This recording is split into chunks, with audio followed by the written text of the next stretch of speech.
Now part of the Darkcast network. Welcome to Indie Podcasts with a dark side. At 10:07 a.m. on August 2nd, 2018, 26-year-old Seth Welch called 911 from his Michigan farmhouse, sounding flat and emotionless. Hi, I guess I don't know if this is the right place to report this to. I'm at home and one of my children is dead. She's cold, she's not breathing, she's unresponsive. The dispatcher, clearly caught off guard by his tone, tried to gather details. They asked why he thought his daughter had died, and Seth said, quote, "I have no idea. We just woke up and she's dead." And then he calmly explained that his 10-month-old daughter, Mary, was, quote, "dead as a doornail." When asked how he was holding up, Seth said, quote, "Just another day, right? You know, it is what it is." What the fuck? Welcome, lambs, to Love and Murder, Heartbreak to Homicide, your weekly true crime podcast telling you cases of relationships that turn to murder. I am your host, Kai, and I invite you to take a seat, take a listen all the way to the end, and if you like my retelling, then don't forget to subscribe on whatever platform you're on.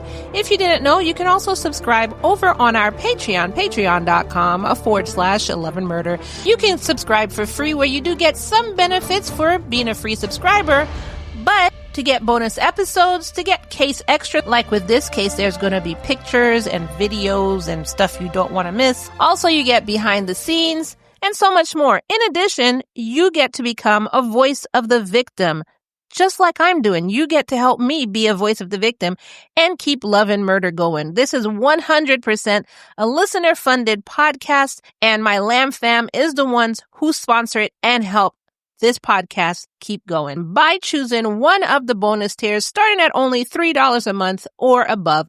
Patreon.com/loveandmurder. We do have 2 bonus episodes coming out this week back to back. One of them boiled my blood. And we have this month's Deadly Duels episode coming out. So you don't want to miss that. Patreon.com/loveandmurder. Now go ahead and grab your butts, grab your delicious glass of apple juice, and let's get into this Love and Murder. Also, go ahead and stay to the end. I'm going to read some of your comments, and there are especially 2 comments that I want to address. Seth told dispatchers that Mary had gone to sleep the day before around 3 p.m. and that he hadn't checked on her until around 10 a.m. the next morning. It's a 10-month-old. Who puts a baby to bed and doesn't check on them for 19 hours? What sane person? You know what? I messed up. I said sane person. Never mind. Retract that from the record. When the dispatcher asked Seth, quote, "So you're saying it's normal for your children to sleep from 3 p.m. to 10 a.m.? He said, yeah.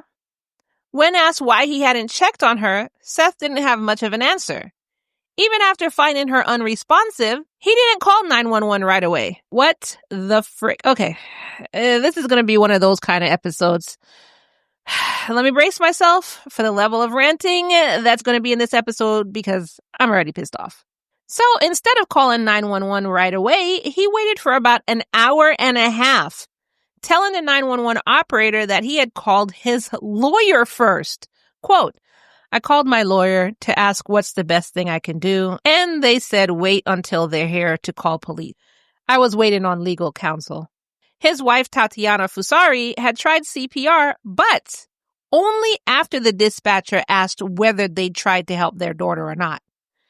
Now, your lawyer said to wait to call the police. The lawyer didn't say wait to call for help for the baby.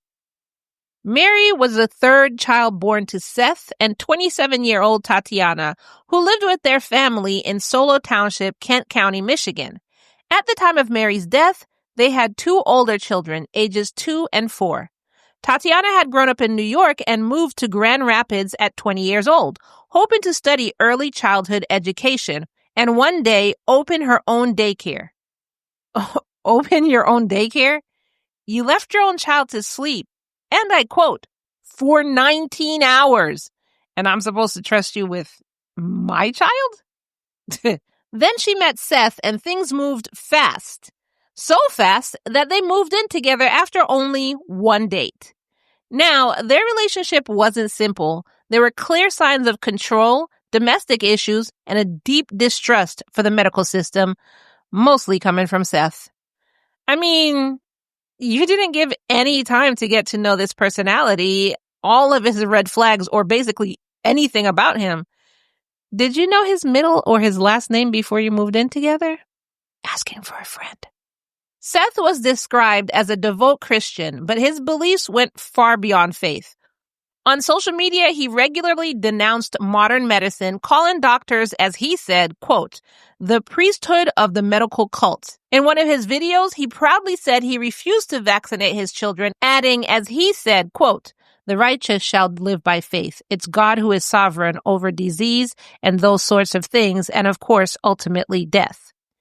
In another post, he said, quote, if evolution believes in survival of the fittest, well then, why are we vaccinating everybody? Shouldn't we just let the weak die off and let the strong survive? Seth claimed that taking a child to the doctor was, quote, just as dangerous as not going, and that mindset dictated how the family lived. Two of their 3 children had never seen a licensed doctor, and Child Protective Services had already been involved once before, back in 2014, after THC was found in their first child's system at birth. Aha, so that's why he doesn't want the doctors in his business. But that warning didn't change anything. Seth's distrust of the system only grew stronger, and Tatiana seemed to follow his lead, or was too afraid not to. Back to the morning of August 2nd. Kent County Sheriff's Department police arrived to find the home in terrible condition. Crime scene specialist Deputy Dawn Tenbrink became visibly emotional while documenting the scene. The crib mattress where Mary lay was soaked with urine and stained with what looked like mold.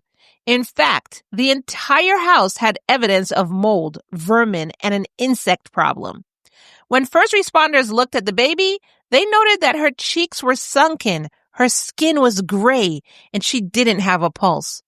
One deputy said her eyes were, quote, sunken into her head. A hole had been cut into the door of her room, with Seth explaining that had been done so they can check on her without waking her. What kind of moronic what? The child was pronounced dead at the scene. Seth and Tatiana were arrested and booked into jail on Friday, August 3rd. After his arrest, Seth showed no remorse. Instead, he had the audacity to be outraged. He told Wood TV that he was being, quote, unfairly charged and, quote, made an example for my very strong faith. Sir, no, that's not how any of this works here. When reporters asked him to explain Mary's condition, he claimed ignorance, saying, quote, I didn't know Mary was ill. Following their arrest, CPS filed a neglect case and the 2 eldest children were removed from the home and placed with Seth's parents. During the initial investigation, detectives found that on August 1st, the day before Mary died, Seth was the one responsible for taking care of her while Tatiana was at work. When detectives questioned him about his activities with the baby that day, Seth admitted that he hadn't given Mary any food, water, or even a diaper change the entire day. Later, the medical examiner confirmed that Mary hadn't died suddenly. First of all, although Mary was born on October 23rd, 2017, she only weighed 8 pounds, which is 3.63 kilos, at the time of her death. This means that she had only gained 1.25 pounds or 0.57 kilos since birth. Let me reiterate, she's only gained 1 single pound in 10 months. She had been starved to death. The autopsy revealed she'd been chronically malnourished and dehydrated for weeks. Her organs were failing. Her muscles wasted to the point that she couldn't even lift her head. The medical examiner described it as, quote, chronic withholding of food and water, and labeled the death as a homicide. Okay, let me pause for a second and get myself together. I have both anger and sadness welling up inside of me, fighting for control, and I'm so so super disgusted by people like this. If you didn't want a frickin' child, you have many options available to you other than letting a baby starve to death. Many other options. Seth and Tatiana both admitted they'd noticed Mary was skinny and underweight for about a month before she died, but neither of them took her to a doctor. When Mary's condition worsened, Seth convinced himself she was just skinny, not sick. Quote, "We were feeding her chicken, potatoes, apples, cheese. We were giving her the good stuff." I want to punch him in the face right now. So basically, according to Seth, he was feeding her the good stuff. So that would mean that something was medically wrong with her, yeah? But we all know that nothing was medically wrong with the baby, and what Seth was saying was a lie. We all know that, right, lambs? Okay. Remember, because on August 1st, he'd admitted that what? He hadn't fed the baby all day. No food, no water, nothing. Now you want to say, oh, we were feeding her chicken, potatoes, apples, cheese, all the good stuff. Really? You forget. You already told us what you did on the 1st, right? On August 6, 2018, Tatiana and Seth were formally charged with felony murder and first-degree child abuse. During their arraignment, video of their reactions went viral online. After hearing that they faced life imprisonment without parole if convicted, Tatiana started sobbing while Seth sat with his mouth wide open. Now, I don't understand why Seth is so shocked. According to you, Seth, survival of the fittest, right? I guess you're about to find that out for yourself. Also, I have these pictures and 3 videos of the case, including this moment, which made me want to slap him when I saw his face. And it's in the Patreon as part of the case extras you get for being part of the Lamb Fam, starting at only $3 a month. Patreon.com/Love and Murder. Seth continued to maintain his innocence and said that the autopsy had been done lazily and said that there has got to be some other reason for his daughter's death. He also said, as he put it, quote, "She died. It's a tragedy. The Lord giveth and the Lord taketh."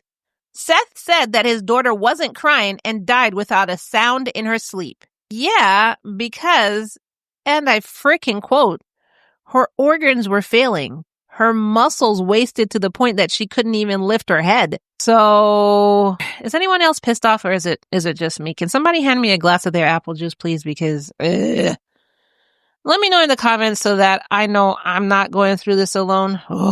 Okay. I know I'm making all these noises. I'm getting myself together. Seth's and Tatiana's trials were conducted separately. Seth's trial was first in January of 2020. Assistant prosecutor Kim Richardson told the jury that Mary's death wasn't quick. It was weeks of suffering. She called it torture.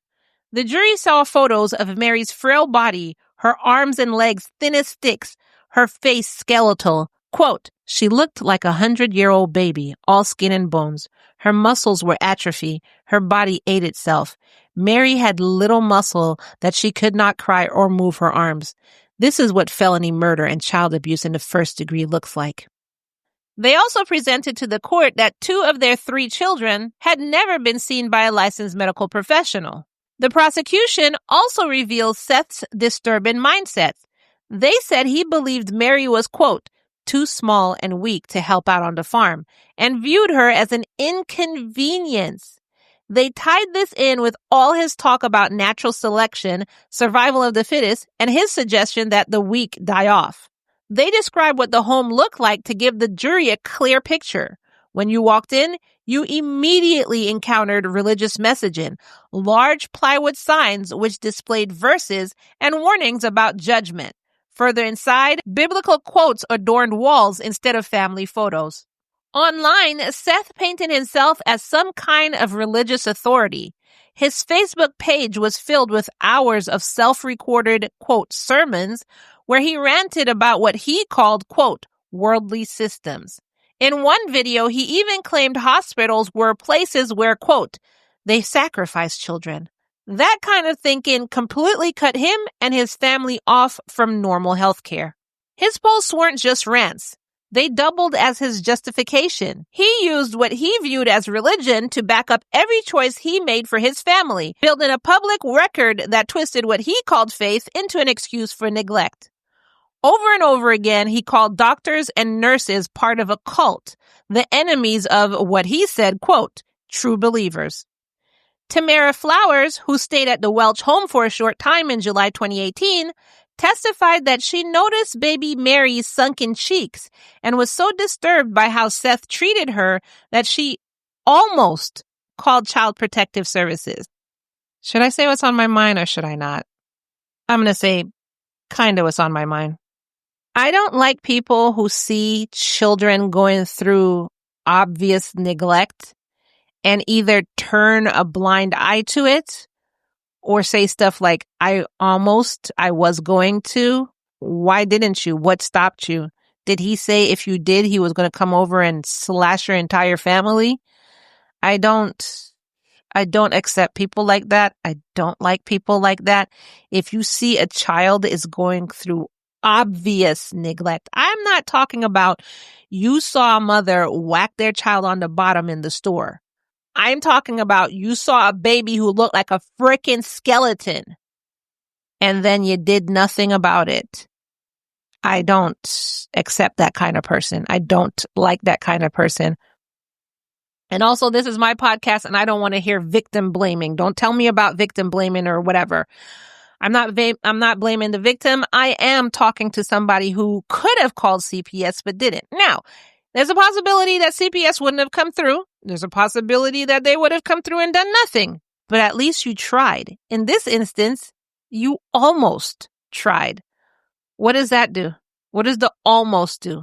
And I'm talking to every single person out there that has sat on their asses and let this happen to children. If somebody has told you that this person sexually abused them or touched them and they're babies and you're just like, oh, you know how Uncle Jim is. I'm talking to you. If you're a person who saw children with no food in the house and an 8-year-old looks like they're 5 and they're about 30 pounds or 15 pounds. And you said, I don't know if something's right in that house. I'm almost going to call CPS. I'm talking to you. This is who I'm talking to, and I'm not going to be shy about it. Y'all should be freaking ashamed of yourselves. Okay, I'm going to calm down. Okay. Anyway, then the forensic pathologist, Dr. David Start, testified, first talking about Mary's weight, then saying that such severe deterioration couldn't have happened overnight. Quote, it was a chronic withholding of food and water. Mary's condition, like I said, would have taken weeks to reach such an extreme state. Her body showed unmistakable signs of prolonged starvation, sunken cheeks, visible bones, and severe muscle wasting that left her unable to lift her head. So I already told you all that, but I'm letting you know what they brought to the court so the jury could get a full picture of what was happening. Medical evidence showed that Mary's body had clear, visible signs of starvation, signs that would be impossible for anyone to miss, anyone who saw her and almost called CPS. But her internal damage was even worse. The autopsy showed visible injuries to her lungs, heart, and abdominal organs. Her thymus gland was shrunken, and her bone marrow had stopped producing white and red blood cells. Experts say her muscles had wasted away so severely that she, quote, couldn't crawl or lift her head. The extent of her muscle loss and organ damage matched what doctors see in cases of long-term starvation.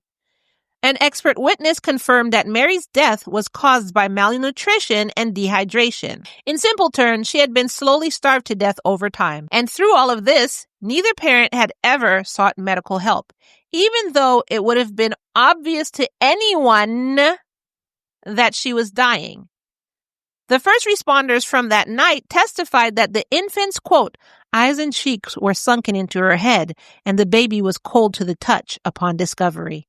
One deputy even choked up on the witness stand while describing Mary's condition. Seth's defense attorney, Charles Clapp, do I want to go into this defense? Tried to frame it as a matter of faith, arguing that the couple stayed away from doctors because of their religious beliefs. He said, quote, "Ineptitude and mistaken religious beliefs do not equal child abuse."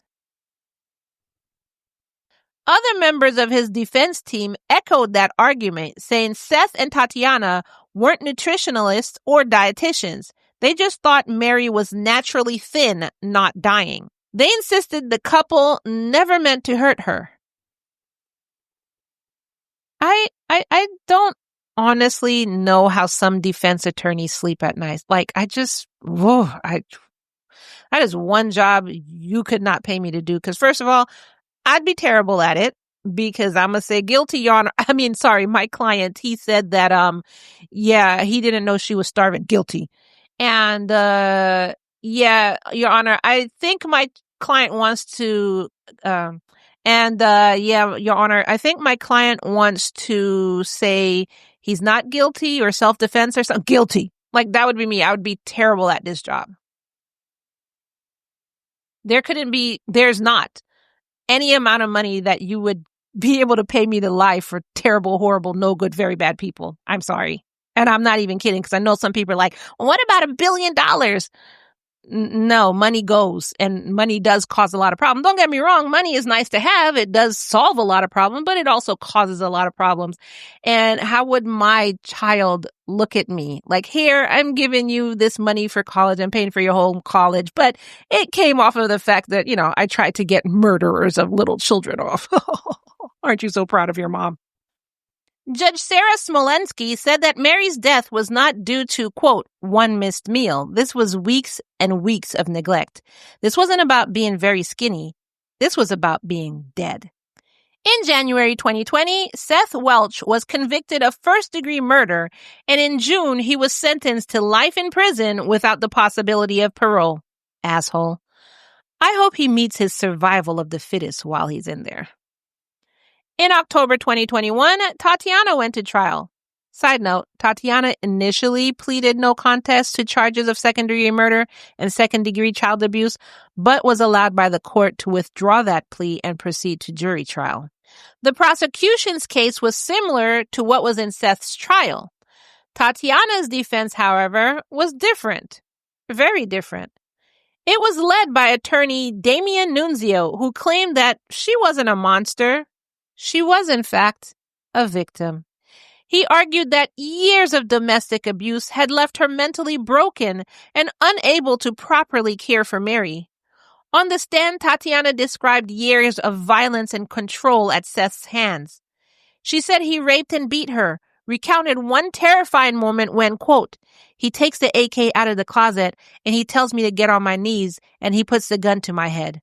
She also told the court about the time Seth tried to perform an exorcism on her while she was pregnant, hitting her over and over while shouting what he said, quote, "Demon, be gone." Attorney Nunzio said by the time Mary died, Tatiana's reality was completely shaped by Seth, that she had a framed perspective and was just a shell of who she'd been before meeting him. He argued that she'd been brainwashed and prevented from caring for her baby the way she wanted to. But during cross-examination, prosecutors pushed back hard, asking how could she possibly have not noticed how severely malnourished Mary was, especially when the autopsy showed that the baby hadn't eaten in days. They also pointed out that she'd admitted that they had avoided seeking medical help partly because of, quote, their fear of having her children removed by Child Protective Services. On October 15th, the jury deliberated for just 3 hours before finding her guilty of first-degree murder and first-degree child abuse. The following month, on November 17th, Kent County Judge Paul J. Dennefield sentenced Tatiana, but before sentencing, Judge Dennefield addressed the court saying, quote, "This is a tragic case from where I'm sitting. I'm not sure that I'll ever understand what these parents were doing or thinking to, I guess I would have to say, literally watch their child starve to death. He then gave her an identical life sentence without parole possibility, plus an additional 15 to 30 years to run concurrent with the life sentence for the child abuse conviction. She was also ordered to pay fines and court costs. Tatiana remained silent during her sentences. Her attorney immediately announced plans to appeal the verdict. 34-year-old Tatiana is currently incarcerated at Huron Valley Complex Women's, and 34-year-old Seth is currently at Macabre Correctional Facility. In 2020, it was reported that the couple's surviving children were all doing well in foster care. And get this, they had another child who was born in January 2019 while Tatiana was in jail. Can you imagine that? They were still having kids. Dr. Ray Barfield, a professor of pediatrics and Christian philosophy at Duke University, said of the complex interaction between religious freedom and child welfare, quote, "There's going to be some things that are downright abuse that could be legally justified by saying, it's part of my religion." Going forward, Michigan authorities are now under tighter scrutiny in cases where parents use religion as a reason to avoid medical care. This case set two important precedents. First, it made it clear that when religious beliefs put a child's life at risk, the state has a duty to step in. And second, it reinforced the fear of CPS involvement, which Tatiana even mentioned herself, doesn't excuse medical neglect. So I do want to put in here, letting the state step in at every avenue of raising your child, I don't agree with. So for instance, would the state say it's child abuse if you didn't get a flu vaccine for your child and mentioned that, I'm not doing this for my religious beliefs? Because that's not putting a child in danger. But if you're seeing that the child is literally not eating anything, and then the person is saying, yeah, well, we starve for religious beliefs and this child is too, then I can see somebody stepping in, So it kind of becomes a slippery slope when the state has to step in. Because in the medical field, some things are done just purely for money, and it actually has no necessity behind it. So that's what I wanted to say. I just don't think there should be like a blanket statement. The state has to step in if there's clear. What do you consider clear abuse? Because even disciplining your child now, the state is saying abuse. Like if your child calls 911 and said, my dad was yelling at me, they might arrest that father. So it's like you have to know what the clear lines are. Yelling at a child because the child hasn't done their chores in a week, I don't think that's child abuse. I mean, it's not child abuse. But yelling at a child and calling them all kind of bees and whores and stuff like this because, I don't know, they had a Victoria's Secret magazine because they were trying to buy bras or something. Yeah, that's kind of extreme. So you see what I'm saying? Like, where's the line when, according to the state? Now, the most haunting part of this case is how preventable this all was. Mary didn't die because of an illness. She died because her parents chose not to believe in help. They convinced themselves that, as they said, doctors were evil and that faith alone could heal. But even that was bullshit and a bullshit excuse, as there was nothing to heal because they weren't feeding her. Mary didn't stand a chance. So what are your thoughts on this case? You've heard all mine throughout this episode. Now I want to hear yours. Let me know in the comments below or even over in the Patreon. I always love to read what you have to say. And speaking of your comments, let me read a couple of yours. As usual, whatever cases I've mentioned in this episode, the link to them will be in the show notes below. The first comment comes from a case where a father said he accidentally stabbed his daughter while they were playing, but forensic evidence painted a very different picture. It was the case of Simon Vickers. And Shelly XOXO said, I'm from the UK, I believe is innocent. And from what I remember, Shelly, I thought he was innocent too. Even in the update episode, I still thought he was innocent. And if you haven't heard that case, go back and listen. And, even though it's old, let me know if you thought he was innocent or not. Let me know if you thought it was an accident or not. The next comment comes from a very sad case of a father who murdered his child. This was a two-parter. The first part of this case, I'd actually interviewed the child's mother. And the second part of this case, I gave you the actual case. Both of the links are in the show notes below. Now, Husna said, "What a shame. Just looking at Prince's smile makes me feel so sad. That's the only consolation is that he didn't die in vain. A serial killer was stopped in his tracks. And thank you for naming the judge that allowed him unsupervised visits. He deserves to be shamed." So being part of the Lamb fam gets you case extras like I told you earlier in the episode. So you do get to see pictures of everyone involved, the crime scene when available, evidence, and videos of the trial or interrogation, all if available. If I could find it, I usually gather everything so you don't have to do the searches yourself. You can just listen to the episode, and as you're listening, you can see everything there. And then if you wanted to go deeper into the episode, you could listen to the interrogation videos if they're there or the trial. So you get all of these extras simply by joining the Lamb Fam on our Patreon, starting at only $3 a month. Patreon.com/loveandmurder. Thanks for your comment, Husna and Shelley. Your input is so much appreciated. Now for the other two comments that I wanted to address. The first one came from the case of Amora Bain Carson, who was 13 months old and found brutally murdered in her Texas home.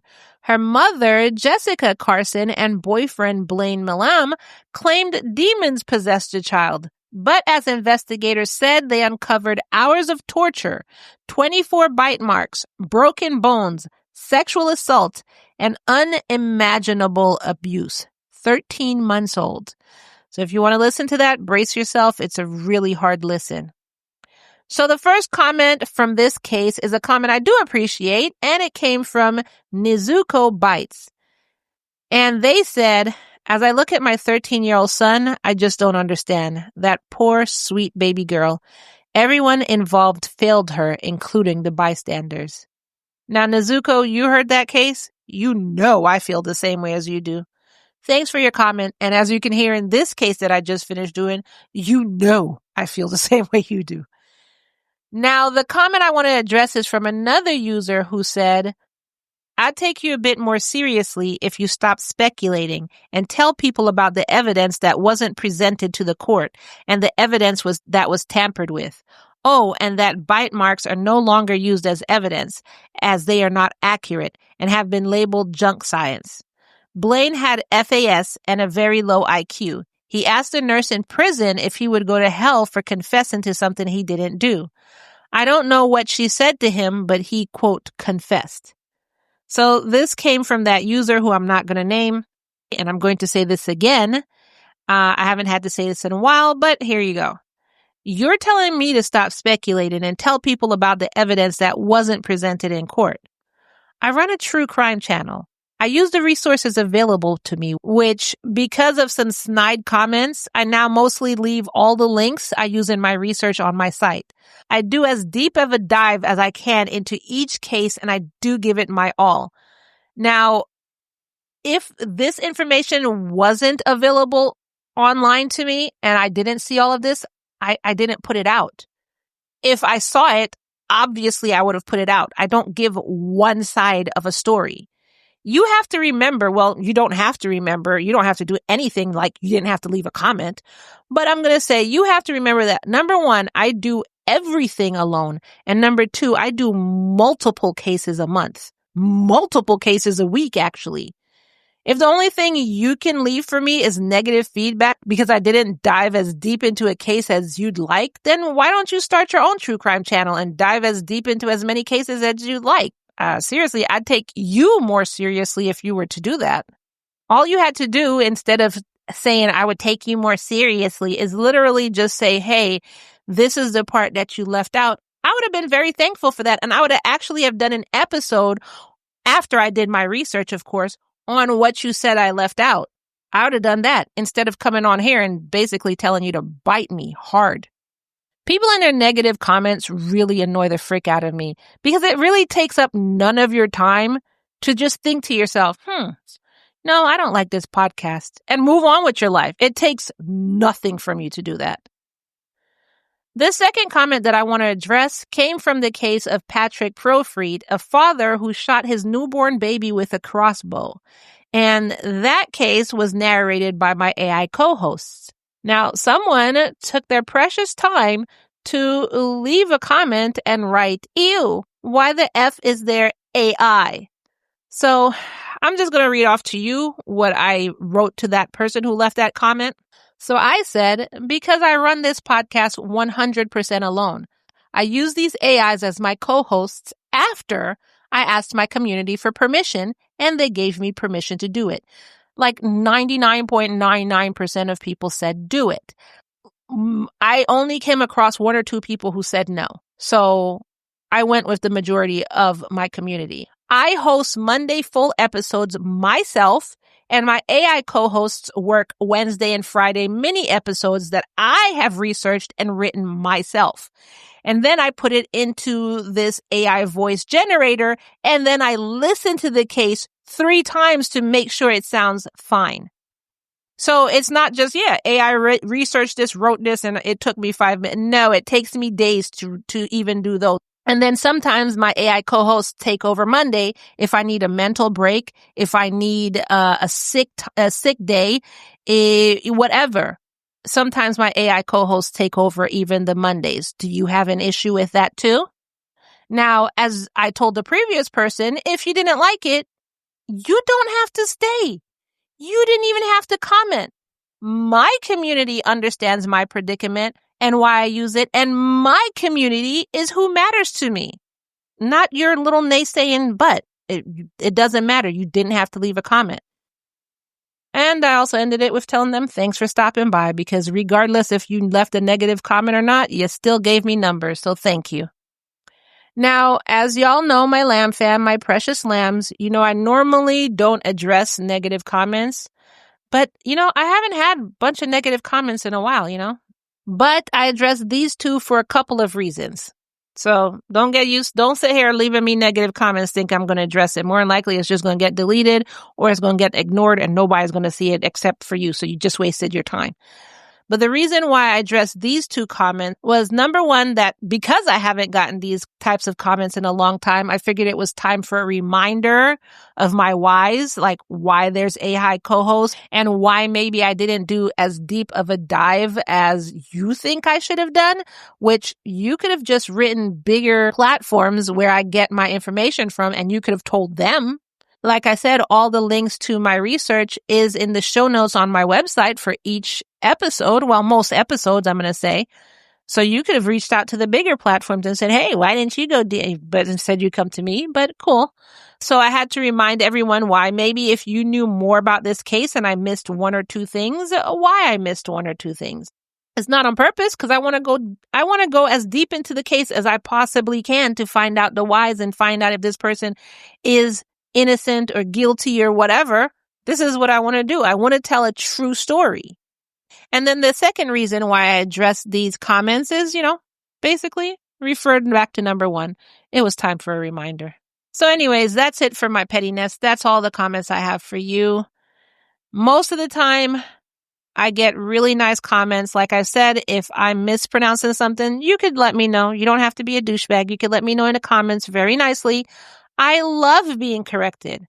I am only human. And if you correct me, I will post that comment or even say it on air that, this person corrected me. I made a mistake here. I did this. I don't mind it.